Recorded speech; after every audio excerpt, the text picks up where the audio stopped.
The memos penned by the police monitor and a citizen review panel could have been crucial evidence in this case. The judge said neither document was trustworthy. KXAN's Josh Hinkle joins us now. And Josh, this really begs the question, why do we have them involved in cases like this? Well, it depends on who you ask. I spoke with someone close to the creation of these groups more than a decade ago. He says the original vision was to use these groups' findings to get the best result, even if that meant using it in a court. But things changed by the time the rules were written, something longtime members of the community say they hated to see happen.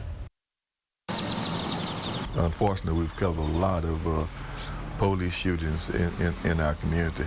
For 40 years, the Villager has been the voice of East Austin. That was our original paper. And during that time, Tommy Wyatt's covered enough police violence. 25, 30 years ago, they had weekly protests at the Austin Police Department, you know, complaining about the kind of treatment and the killing of minority youth.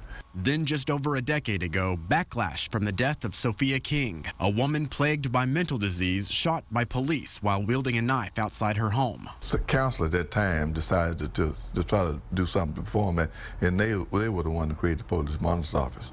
To address citizen complaints, monitor internal affairs investigations, and among other things, make recommendations on police discipline. It gets the inside from a citizens review panel that hears disputed internal affairs cases and serves as the link between APD and the community. I think the public has a lot of misunderstanding about what the role of this office is. A role police monitor Margot Frazier told us earlier this year has its limitations. The system goes community, police monitor, police chief, but he has the final say about how to use that information. And ultimately, if the chief makes a decision that he is not going to discipline, and I have made a different recommendation, or the panel has made a different recommendation, it's not public. Over the years and old back issues, Wyatt says the relationship with police has had its ups and downs. Right now, he says it's in a low, and the system might need a rewrite. Nothing's ever done about it. Nothing. Josh, what does the police monitor say about releasing the documents from her office for court proceedings? Well, I spoke with her today. She says if it has something to do, like with the Byron Carter case, if it's up to discipline, then that should be up to the police chief. But when it comes to actually releasing documents from her office, she says that those should be open to the public, but not to the jury.